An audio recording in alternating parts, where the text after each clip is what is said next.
My name is Vorik Pell, and I am a professor of galactic civilizational studies at the Solvanti Grand Academy, the oldest and most respected academic institution in this corner of a known galaxy.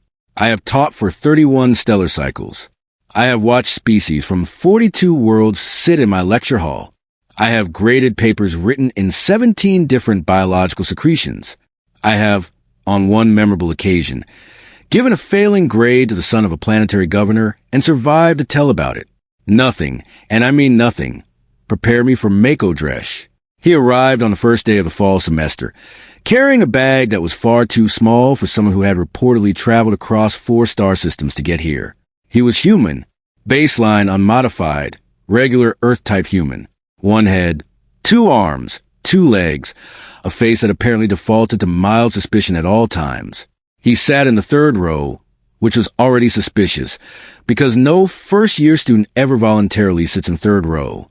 The front row is for students who want approval. The back row is for students who want to sleep. The 3rd row is for students who are, quote, paying attention but reserving judgment. I noted this. I noted all of it. Now, I should explain something about humans, because the rest of the story will not make sense without the proper context. The Solvanti Academy had a very specific policy regarding human students. They were admitted, yes, officially, because to refuse an entire species admission would violate the Galactic Compact, and nobody wanted to deal with that paperwork. But there was a quiet, institutional understanding that human students were to be guided, redirected. Their coursework was subtly arranged so that certain topics never came up. Topics like Earth history. Topics like what humans had done to each other, and occasionally other things, over the course of approximately 200,000 years of biological and cultural evolution. The faculty meeting where this policy was established had apparently been very long, and involved a great deal of nervous throat clearing from species that did not even have throats. The reasoning, as explained to me by Dean Avril Thresh during my orientation cycle, was simple. The data, she said, pressing all 6 of her fingers together in a gesture that meant she was being extremely careful with her words, is destabilizing. Students from stable civilizational backgrounds find it, and I am quoting the Psychological Review Board here, adversely affecting. I asked what that meant. It means, she said, that the last time we included a full Earth historical survey in the curriculum, a directly exchanged student required 3 months of regulated rest therapy after reading about something called the 30 Years' War. And that was just one war. Humans apparently had several of those, per century. So, the curriculum was adjusted. Earth history was, officially, listed as a 4th-year elective open only to students who had completed the Psychological Resilience certification. Unofficially, the elective had not been offered in 11 years. The certification requirement had never once been waived, and human students who enrolled were quietly encouraged to focus on cross-cultural appreciation seminars instead. Mako Dresh did not take the cross-cultural appreciation seminar. He enrolled in my class, which was Civilizational Collapse and Recovery, a survey of extinction-level events and how society survived them. It was a 3rd-year course. He was a first-year student. He had somehow gotten the prerequisite waived. When I reviewed his application file, I found that it submitted a 12-page letter of academic intent, 3 letters of recommendation from faculty members I had never heard of, and a single handwritten note from someone named Dr. Vanda Carell, University of Nairobi Earth Campus, which said, and I am translating loosely here, "This student will be fine. The course will not." I should have taken that as a warning. I filed it as amusing. The first 3 weeks of class were normal. Mako sat in the 3rd row, took notes on actual physical paper, which caused 2 of his classmates to quietly photograph him as though documenting a rare cultural artifact, and asked exactly 0 questions during lecture. He was quiet, polite. He smiled at things that were not jokes, and did not smile at things that were. His first written assignment, a 2-page reflection on the collapse of the Vet Harry Collective, was competent, precise, the kind of work that said, I understood the material, and I am not yet showing you what I actually think. That was the part that should have worried me. The midterm examination arrived. Standard format. 1 major essay question, 3 short analyses, and a source evaluation. The essay prompt that year was one I had used for 6 consecutive semesters. Select any galactic civilization from the approved source list and construct an argument for why their collapse was or was not preventable. The approved source list did not include anything from Earth. Mako Dresh raised his hand. Professor Pell, he said, with a specific calm of someone who has already decided what they're about to do and is only informing you as a courtesy. Is the source list exhaustive, or is it a minimum baseline? The room went quiet. Not dramatically quiet. Just the kind of quiet that happens when 30 students simultaneously realize that something is about to occur and none of them want to miss it. I looked at Mako. I looked at the syllabus. I looked at the question. It is a minimum baseline, I said slowly, because technically it was, and I had never needed to specify otherwise, because no student had ever pushed on that particular thread before. Great, said Mako Dresh.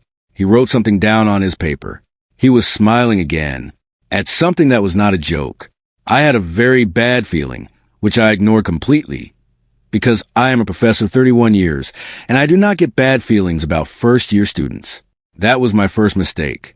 The midterm essays came back to my desk 3 days later. I graded them in order, mostly standard work. A Dreckley student wrote a passable argument about the Veterinary Collective. A Salvanti girl from the northern provinces made an interesting case about resource mismanagement in the Keth Empire. A Balian exchange student spelled civilization 17 different ways across 4 pages, which was impressive in its own category. Then I reached Mako Dresh. His essay was 41 pages long.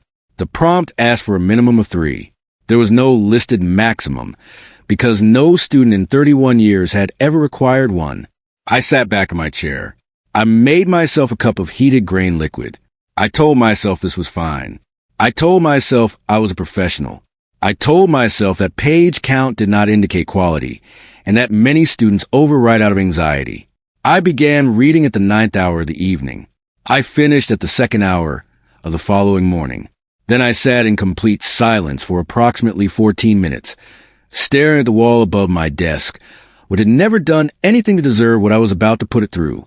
Mako Dresh had written his midterm essay on the Roman Empire, not the Galactic Roman Consensus, which was a real civilization in the outer Vel cluster and was on the approved source list. No, he had written about the actual Roman Empire, Earth, Italy, toga-wearing, road-building, gladiatorial, Latin-speaking, absolutely real Roman Empire, which had existed on a single planet, without faster-than-light travel, without synthetic biology, without energy shielding of any kind, and had somehow managed to govern approximately 70 million people across 3 continents using nothing but horses, handwritten letters, and the aggressive confidence that they were correct about everything. His argument was that the collapse was preventable. His argument was also, simultaneously, that the collapse did not matter, because Rome did not actually end. He cited 17 sources. 3 of them were human academic papers I had to look up. 2 of them were primary documents, which meant they were nearly 2,000 Earth years old, and he had read them in the original language. The original language was dead. He had learned it anyway. At some point in the essay, around page 26, he wrote the following sentence. I'm going to quote it, because I have memorized it, because it lives in my brain now, uninvited, like a very small and very confident tenant. He wrote, "The Roman Empire did not fall. It tripped, and while it was on the ground, it grabbed the ankles of every civilization that walked past it for the next 1,500 years, and those civilizations are still walking slightly sideways." I gave him a perfect score. I did not know what else to do. The argument was correct. Then I made the error of showing it to my colleague, Professor Dunbar, who taught comparative political structures and had opinions about everything. Dunbar read it. Dunbar asked me where the student was from. I told her. Dunbar's secondary eyelids, which only close when she is processing something she did not expect. Close for a full 4 seconds. He is a first-year student, she said. Yes, I said. He wrote 41 pages. He did. About a dead empire on one planet, with no space travel, no interstellar communication, and no synthetic infrastructure, and he is arguing it was one of the most consequential civilizations in galactic-adjacent history. Galactic-adjacent, I said, is technically not a real academic term. It is now, said Dunva. She took the essay home. I did not see her for 2 days. When she came back, She had flagged 37 passages and written her own 17-page response in the margins, which was the most academically invested anyone had ever been in someone else's midterm. She also brought the essay to the faculty meeting, which she was not supposed to do, and showed it to the dean. Dean Avril Thresh read the first 6 pages. She set the essay down. She folded 4 of her 6 hands together. She looked at me with the expression of someone who had built a very careful system and watched something walk straight through it without noticing the walls. "He is aware," she said very quietly, "that Earth history is restricted material at this institution." "He is aware," I said, "that it is not on the approved source list." And he asked if the list was a minimum baseline. The dean closed her eyes. "And you said?" I said yes, because it is. Another silence, longer this time. "Pell," she said, "what else is in his enrollment profile?"